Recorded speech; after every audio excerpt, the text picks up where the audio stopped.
सत श्री अकाल प्यारे विद्यार्थियों, अज का अपना टॉपिक है जेंडर बायस सुधा मूर्ति पार्ट 1। प्यारे विद्यार्थियों, पार्ट 2 ਦੇ ਵਿੱਚ ਆਪਾਂ long answer type questions study करांगे। पार्ट 3 ਦੇ ਵਿੱਚ शॉर्ट आंसर टाइप क्वेश्चंस ਤੇ पार्ट 4 ਦੇ ਵਿੱਚ ਆਪਾਂ ऑब्जेक्टिव टाइप क्वेश्चंस स्टडी करांगे। ਅੱਜ ਦਾ ਜਿਹੜਾ ਆਪਣਾ सब टॉपिक है वो है important characters places and statements with story in brief. तो प्यारे विद्यार्थियों, इस दे ਜਿਹੜੇ इस कहानी ਦੇ ਜਿਹੜੇ महत्वपूर्ण करैक्टर ने उन्हां दे विचों सब तो महत्वपूर्ण करैक्टर है सुधा मूर्ति। प्यारे विद्यार्थियों, सुधा मूर्ति जी असल दे विच इस चैप्टर दे राइटर ने उन्होंने अपने जीवन की एक घटना जिहड़ी है वो इस चैप्टर दे विच बयान की है। वो ये दसना चाहते हैं कि लिंग के आधार पर वितकरा नहीं किया जाना चाहिए, औरतों को भी मर्दों के बराबर अधिकार मिलने चाहिए हैं, मौके मिलने चाहिए हैं। तो गल हैगी है 1974 की। उदों सुधा मूर्ति जी एमटेक का कोर्स कर रहे थे टाटा इंस्टीट्यूट दे विच। इस टाटा इंस्टीट्यूट नूं अजकल इंडियन इंस्टीट्यूट ऑफ साइंस कहते हैं ते ये इंस्टीट्यूट बेंगलोर विखे है। Second important character is mister JRD। Mister JRD the uncrowned king of Indian industry, भारतीय उद्योग दे बेताज बादशाह। Sumant Mulgaonkar was the chairman of the company Telco Tata Motors.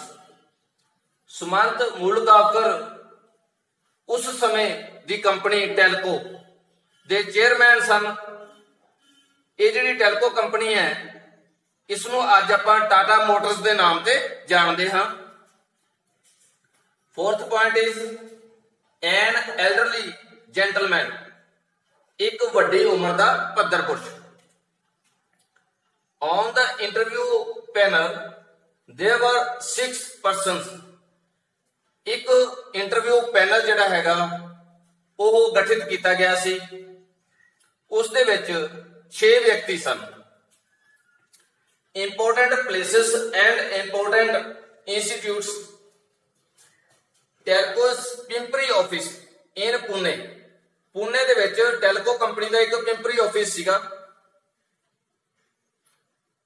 टेल्कोस shop floor, Telco company का एक शॉप फ्लोर सीगा जिस दे विच समान जिहड़ा हैगा वो असेंबल किया जाता सी।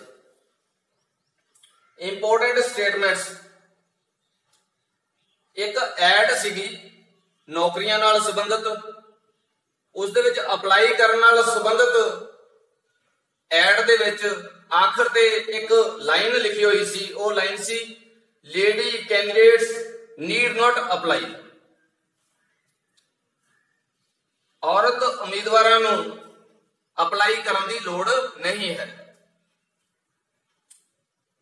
आई hope this is only a technical interview. ये सुधा मूर्ति जी ने जिहड़ा इंटरव्यू पैनल सीगा उसनूं कही सी कि मैनूं उम्मीद है कि ये जिहड़ी इंटरव्यू है ये तकनीकी इंटरव्यू होवेगी। प्यारे विद्यार्थियों, सुधा मूर्ति जी द्वारा लिखे चैप्टर जेंडर बायस लिंग के आधार पर वितकरा दी संक्षेप कहानी कुछ इस प्रकार है।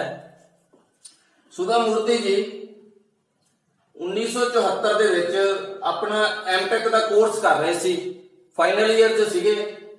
उदों इंस्टीट्यूट का नाम सीगा टाटा इंस्टीट्यूट। बाद विच इसका नाम इंडियन इंस्टीट्यूट ऑफ साइंस इन बेंगलोर रखा गया। तो गल करते हैं कि सुधा मूर्ति जी अपना एमटेक का कोर्स कर रहे थे इंडियन इंस्टीट्यूट ऑफ साइंस इन बेंगलोर। तो उदों एक दिन अपनी स्टडी करन तो बाद उन्होंने नज़र एक नोट्स बोर्ड ते पैंदी है। ਉੱਥੇ ਇੱਕ ਐਡ ਲੱਗੀ ਸੀ ਤੇ ਐਡ ਦੇ ਵਿੱਚ ਇੰਜੀਨੀਅਰ ਵਾਸਤੇ ਨੌਕਰੀ ਲਈ ਅਪਲਾਈ ਕਰਨ ਦਾ ਸੱਦਾ ਪੱਤਰ ਸੀ, ਪਰ ਉਸ ਐਡ ਦੇ ਹੇਠਲੇ ਪਾਸੇ ਇੱਕ ਖਾਸ ਸਟੇਟਮੈਂਟ ਲਿਖੀ ਸੀ ਜਿਸ ਨੂੰ ਦੇਖ ਕੇ ਸੁਧਾ ਮੂਰਤੀ ਜੀ ਬਹੁਤ ਜ਼ਿਆਦਾ ਪ੍ਰਭਾਵਿਤ ਹੋਏ। ਉਹ ਸਟੇਟਮੈਂਟ ਕੀ ਸੀ? ਐਡ ਦੇ ਅੰਤ ਤੇ ਲਿਖਿਆ ਸੀ, lady candidates need not apply. ਔਰਤ ਉਮੀਦਵਾਰਾਂ ਨੂੰ ਅਪਲਾਈ ਕਰਨ ਦੀ ਲੋੜ ਨਹੀਂ ਹੈ। ਜਦੋਂ ਪਿਆਰੇ ਵਿਦਿਆਰਥੀਓ ਸੁਧਾ ਮੂਰਤੀ ਜੀ ਨੇ ਇਹ ਲਾਈਨ ਪੜ੍ਹੀ, ਉਹਨਾਂ ਨੂੰ ਬਹੁਤ ਦੁੱਖ ਹੋਇਆ। ਉਹਨਾਂ ਨੂੰ ਲੱਗਿਆ ਕਿ ਇਹ ਤਾਂ ਵਿਤਕਰਾ ਹੀ ਹੈ, ਵੀ ਅਸੀਂ ਜਿਹੜੀਆਂ ਔਰਤਾਂ ਹੈ ਅਸੀਂ ਵੀ ਤਾਂ ਸਟੱਡੀ ਕੀਤੀ ਹੈ, ਸਾਡੇ ਨਾਲ ਇਹ ਵਿਤਕਰਾ ਕਿਉਂ, ਇਹ ਨੌਕਰੀ ਸਾਨੂੰ ਕਿਉਂ ਨਹੀਂ ਮਿਲ ਸਕਦੀ।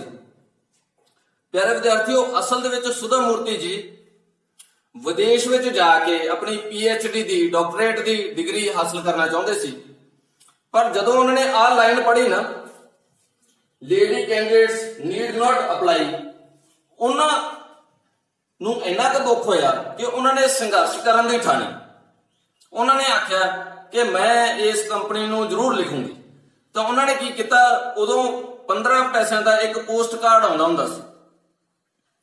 ਇੱਕ ਚਿੱਠੀ ਲਿਖਣ ਦਾ ਸਟਾਈਲ ਸੀ, ਇੱਕ ਪੋਸਟ ਕਾਰਡ ਸੀਗਾ, ਉਹ ਸਿਰਫ 15 ਪੈਸਿਆਂ ਦਾ ਹੁੰਦਾ ਸੀ। ਉਸ ਦੇ ਉੱਪਰ ਉਹਨਾਂ ਨੇ ਚਿੱਠੀ ਲਿਖਤੀ, ਪਰ ਚਿੱਠੀ ਤਾਂ ਲਿਖਤੀ, ਐਡਰੈਸ ਕੀ ਲਿਖਣ, ਬੜੀ ਸਮੱਸਿਆ ਆਈ। ਉਹਨਾਂ ਨੂੰ ਪਤਾ ਹੀ ਨਹੀਂ ਸੀ ਕਿ ਜਿਹੜੀ ਇਹ ਟੈਲਕੋ ਕੰਪਨੀ ਹੈ ਇਹਦਾ ਮੁਖੀ ਕੌਣ ਹੈ, ਮੈਂ ਕਿਹਨੂੰ ਇਹ ਚਿੱਠੀ ਭੇਜਾਂ। ਪਰ ਉਹਨਾਂ ਨੇ ਅਖਬਾਰਾਂ ਦੇ ਵਿੱਚ ਮਿਸਟਰ JRD ਦਾ ਨਾਮ ਟੈਲਕੋ ਕੰਪਨੀ ਦੇ ਨਾਲ ਜੁੜਿਆ ਹੋਇਆ ਕਈ ਵਾਰ ਦੇਖਿਆ ਸੀ। ਉਹਨਾਂ ਨੇ ਮਿਸਟਰ JRD ਨੂੰ ਹੀ ਚਿੱਠੀ ਭੇਜ ਦਿੱਤੀ। ਉਸ ਵਕਤ ਜਿਹੜੇ ਅਸਲ ਦੇ ਵਿੱਚ ਚੇਅਰਮੈਨ ਸਨ ਕੰਪਨੀ ਦੇ, ਜਿਨ੍ਹਾਂ ਨੂੰ ਉਹ ਚਿੱਠੀ ਪਾਉਣੀ ਚਾਹੀਦੀ ਸੀ, ਉਹਨਾਂ ਦਾ ਨਾਮ ਸੀਗਾ ਸੁਮੰਤ ਮੂਲਗਾਵਕਰ, ਤੇ ਉਹਨਾਂ ਨੇ ਚਿੱਠੀ ਕਿਹਨੂੰ ਪਾ ਦਿੱਤੀ? ਮਿਸਟਰ JRD ਨੂੰ। ਮਿਸਟਰ JRD ਕੌਣ ਸੀਗੇ? ਦਾ ਅਨਕਰਾਊਨਡ ਕਿੰਗ ਆਫ ਇੰਡੀਅਨ ਇੰਡਸਟਰੀ, ਭਾਰਤੀ ਉਦਯੋਗ ਦੇ ਬੇਤਾਜ ਬਾਦਸ਼ਾਹ। ਹੁਣ ਹੋਇਆ ਕੀ, ਕਿਉਂਕਿ ਚਿੱਠੀ ਗਈ ਮਿਸਟਰ JRD ਕੋਲੋਂ ਤੇ ਉਹਨਾਂ ਨੇ ਆਪਦੀ ਕਾਰਵਾਈ ਕਰਤੀ। ਹੋਇਆ ਕੀ ਕਿ ਇੰਟਰਵਿਊ ਵਾਸਤੇ ਸੱਦਾ ਆ ਗਿਆ। ਕਿਸ ਨੂੰ? ਸੁਧਾ ਮੂਰਤੀ ਜੀ ਨੂੰ। ਤੇ ਨਾਲ ਇਹ ਵੀ ਲਿਖਿਆ ਸੀ ਕਿ ਤੁਹਾਨੂੰ ਜਿਹੜਾ ਖਰਚਾ ਹੈਗਾ ਉਹ ਸਾਰਾ ਕੰਪਨੀ ਵੱਲੋਂ ਦਿੱਤਾ ਜਾਊਗਾ। ਜਿਹੜੀਆਂ ਸੁਧਾ ਮੂਰਤੀ ਦੀਆਂ ਸਹੇਲੀਆਂ ਸੀ ਉਹ ਬਹੁਤ ਖੁਸ਼ ਹੋ ਗਈਆਂ। ਉਹ ਕਹਿੰਦੇ ਕੋਈ ਗੱਲ ਨਹੀਂ, ਤੂੰ ਜਾ ਜ਼ਰੂਰ, ਮੁਫਤ ਦੇ ਵਿੱਚ ਪੂਨਾ ਤੈਨੂੰ ਘੁੰਮਣ ਨੂੰ ਮਿਲੂਗਾ, ਹੋਰ ਕੀ ਭਾਲਦੀ ਆ ਤੂੰ, ਤੇ ਨਾਲੇ ਸਾਡੇ ਵਾਸਤੇ ਸਾੜੀਆਂ ਲੈ ਕੇ ਆਈ। ਤੇ ਉਸ ਦੀਆਂ ਸਹੇਲੀਆਂ ਨੇ ਉਸ ਨੂੰ ਸਾੜੀਆਂ ਵਾਸਤੇ ਪੈਸੇ ਪੇਸ਼ਗੀ ਦੇਤੇ, ਤਾਂ ਕਿ ਭਾਈ ਤੂੰ ਇੰਟਰਵਿਊ ਕੋਈ ਗੱਲ ਨਹੀਂ, ਜੇ ਕਾਮਯਾਬ ਹੋਈ ਤਾਂ ਵੀ ਠੀਕ ਹੈ, ਨਹੀਂ ਤਾਂ ਨਾ ਸੀ, ਸਾਡੇ ਵਾਸਤੇ ਸਾੜੀਆਂ ਜ਼ਰੂਰ ਲਿਆਈ। ਤਾਂ ਪਿਆਰੇ ਵਿਦਿਆਰਥੀਓ, ਜਿਹੜਾ ਇੰਟਰਵਿਊ ਪੈਨਲ ਬਣਾਇਆ ਗਿਆ ਸੀ ਉਹਦੇ ਵਿੱਚ 6 ਵਿਅਕਤੀ ਸੀਗੇ। 6 ਵਿਅਕਤੀਆਂ ਨੇ ਇੰਟਰਵਿਊ ਲੈਣੀ ਸੀ। ਉਹਨਾਂ ਨੇ ਹੋਰ ਕੈਂਡੀਡੇਟਸ ਦੀ ਵੀ ਇੰਟਰਵਿਊ ਲਈ ਸੀ। ਹੁਣ ਵਾਰੀ ਆ ਗਈ ਸੁਧਾ ਮੂਰਤੀ ਜੀ ਦੀ। ਤੇ ਸੁਧਾ ਮੂਰਤੀ ਜੀ ਦੀ ਜਦੋਂ ਵਾਰੀ ਆਈ ਨਾ, ਉਸ ਤੋਂ ਪਹਿਲਾਂ ਉਹਨਾਂ ਨੇ ਕਿਸੇ ਦੇ ਮੂੰਹੋਂ ਇਹ ਗੱਲ ਸੁਣ ਲਈ, ਆਹੀ ਹੈ ਜਿਹਨੇ ਚਿੱਠੀ ਪਾਈ ਸੀ ਮਿਸਟਰ JRD ਨੂੰ। ਉਹਨਾਂ ਦੇ ਕੰਨ ਦੇ ਵਿੱਚ ਇਹ ਹਲਕੀ ਜਿਹੀ ਜਦੋਂ ਗੱਲ ਪਈ ਤਾਂ ਉਹਨਾਂ ਨੂੰ ਇਹ ਪਤਾ ਲੱਗ ਗਿਆ ਕਿ ਜਿਹੜਾ ਇੰਟਰਵਿਊ ਪੈਨਲ ਹੈ ਇਹ ਮੈਨੂੰ ਸਿਲੈਕਟ ਨਹੀਂ ਕਰੇਗਾ। ਹੁਣ ਜਦੋਂ ਉਹਨਾਂ ਨੂੰ ਇਹ ਗੱਲ ਦਾ ਪਤਾ ਲੱਗ ਗਿਆ ਵੀ ਮੈਨੂੰ ਸਿਲੈਕਟ ਤਾਂ ਕਰਨਾ ਹੀ ਨਹੀਂ, ਮੈਨੂੰ ਤਾਂ ਇੰਟਰਵਿਊ 'ਚ ਫੇਲ ਕਰ ਦੇਣਗੇ। ਹੁਣ ਉਹਨਾਂ ਨੂੰ ਕੋਈ ਵੀ ਡਰ ਹੀ ਨਾ ਰਿਹਾ, ਕਿਉਂਕਿ ਹੁਣ ਗਵਾਚੂਗਾ ਕੀ ਸਾਡਾ, ਸਾਨੂੰ ਪਤਾ ਹੀ ਹੈ, ਸਾਨੂੰ ਮਿਲਦਾ ਤਾਂ ਹੈ ਨਹੀਂ ਕੁਝ। ਇਸ ਕਰਕੇ ਉਹ ਹੋਰ ਨਿਡਰ ਹੋ ਗਏ।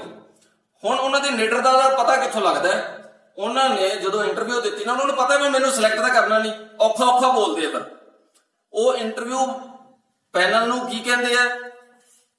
ਉਹ ਕਹਿੰਦੇ ਆ, I hope this is only a technical interview। ਮੈਂ ਉਮੀਦ ਕਰਦੀ ਹਾਂ ਕਿ ਇਹ ਸਿਰਫ ਤਕਨੀਕੀ ਇੰਟਰਵਿਊ ਹੋਵੇਗੀ। ਤਾਂ ਇਹ ਅਸ਼ਿਸ਼ਟਤਾ ਸੀ। ਇਸ ਅਸ਼ਿਸ਼ਟਤਾ ਨੂੰ ਵੀ ਉਹਨਾਂ 6 ਵਿਅਕਤੀਆਂ ਨੇ ਸਹਿਣ ਕੀਤਾ ਤੇ ਉਹਨਾਂ ਦੀ ਫਿਰ ਵੀ ਇੰਟਰਵਿਊ ਲਈ। ਇੰਟਰਵਿਊ ਦੇ ਵਿੱਚ ਪੁੱਛੇ ਗਏ ਸਾਰੇ ਪ੍ਰਸ਼ਨਾਂ ਦਾ ਬਖੂਬੀ ਉੱਤਰ ਦਿੱਤਾ ਸੁਧਾ ਮੂਰਤੀ ਜੀ ਨੇ। ਉਹਨਾਂ ਦੀ ਇੰਟਰਵਿਊ ਸਫਲ ਰਹੀ। ਉਹਨਾਂ ਦੀ ਸਿਲੈਕਸ਼ਨ ਹੋ ਗਈ, ਉਹਨਾਂ ਨੂੰ ਨੌਕਰੀ ਮਿਲ ਗਈ।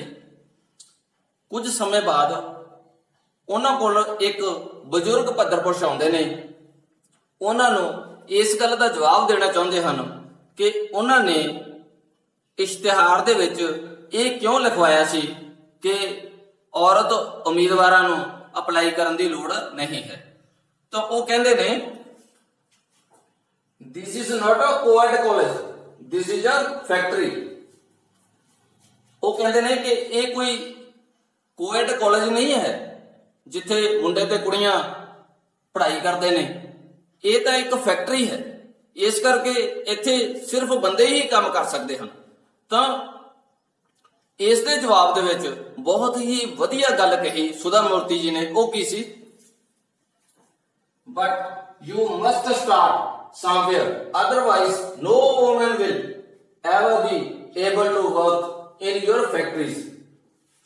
ਪਰ ਤੁਹਾਨੂੰ ਕਿਤੋਂ ਤਾਂ ਸ਼ੁਰੂਆਤ ਕਰਨੀ ਚਾਹੀਦੀ ਹੈ, ਨਹੀਂ ਤਾਂ ਕੋਈ ਵੀ ਔਰਤ ਇਸ ਯੋਗ ਨਹੀਂ ਹੋਵੇਗੀ ਕਿ ਉਹ ਤੁਹਾਡੀਆਂ ਫੈਕਟਰੀਆਂ ਦੇ ਵਿੱਚ ਕੰਮ ਕਰ ਸਕੇ। ਤਾਂ ਪਿਆਰੇ ਵਿਦਿਆਰਥੀਓ, ਇਹ ਜਿਹੜੀ ਕਹਾਣੀ ਹੈ ਇਹਦਾ ਅੰਤ ਕਿਸ ਤਰ੍ਹਾਂ ਹੁੰਦਾ ਹੈ? ਕਿਉਂਕਿ ਜਿਹੜੀ ਚਿੱਠੀ ਹੈਗੀ ਹੈ ਉਹ ਤਾਂ ਲਿਖੀ ਗਈ ਸੀ ਮਿਸਟਰ JRD ਨੂੰ। ਸੁਧਾ ਮੂਰਤੀ ਜੀ ਨੂੰ ਟੈਲਕੋ ਕੰਪਨੀ ਦੇ ਵਿੱਚ ਕੰਮ ਕਰਦਿਆਂ ਕਾਫੀ ਦੇਰ ਹੋ ਗਈ ਸੀ, ਪਰ ਉਹਨਾਂ ਦੀ ਮੁਲਾਕਾਤ ਮਿਸਟਰ JRD ਜੀ ਨਾਲ ਨਹੀਂ ਹੋਈ ਸੀ। ਆਖਰ ਇੱਕ ਦਿਨ ਬੰਬੇ ਦੇ ਇੱਕ ਆਫਿਸ ਦੇ ਵਿੱਚ ਕੰਪਨੀ ਦੇ ਚੇਅਰਮੈਨ ਸਮੰਤ ਮੂਲਗਾਵਕਰ ਜੀ ਮਿਸਟਰ JRD ਜੀ ਨੂੰ ਸੁਧਾ ਮੂਰਤੀ ਜੀ ਨਾਲ ਇੰਟਰੋਡਿਊਸ ਕਰਾਉਂਦੇ ਹੋਏ ਕਹਿੰਦੇ ਨੇ ਕਿ ਇਹ ਨੇ ਪਹਿਲੇ ਲੇਡੀ ਜਿਨ੍ਹਾਂ ਨੇ ਟੈਲਕੋ ਕੰਪਨੀ ਦੇ ਸ਼ਾਪ ਫਲੋਰ ਤੇ ਕੰਮ ਕੀਤਾ ਹੈ। ਪਿਆਰੇ ਵਿਦਿਆਰਥੀਓ, ਇਸ ਚੈਪਟਰ ਦਾ ਥੀਮ ਕੀ ਹੈ? ਇਸ ਕਹਾਣੀ ਦਾ ਮੁੱਖ ਵਿਚਾਰ ਕੀ ਹੈ?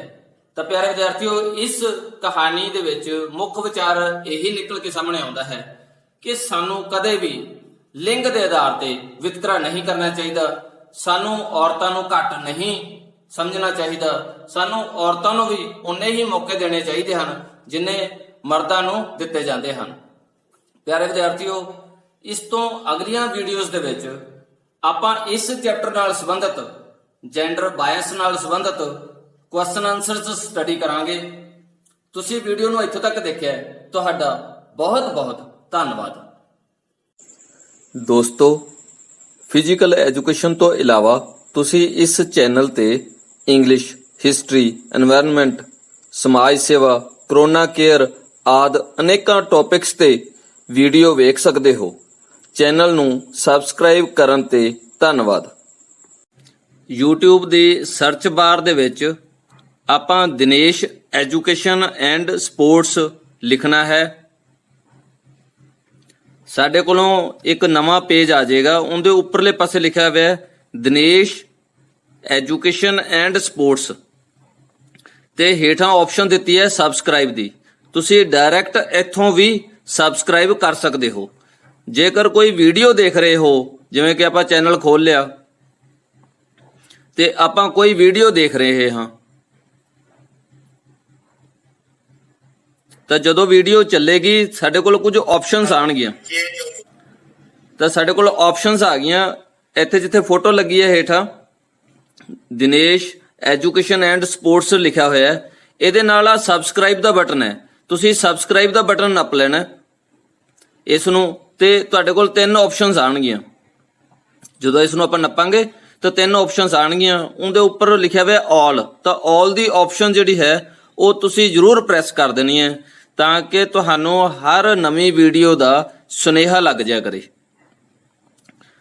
ਸਬਸਕ੍ਰਾਈਬ ਕਰਨ ਲਈ ਤੇ ਵੀਡੀਓਜ਼ ਸ਼ੇਅਰ ਕਰਨ ਲਈ ਤੁਹਾਡਾ ਬਹੁਤ ਬਹੁਤ ਧੰਨਵਾਦ।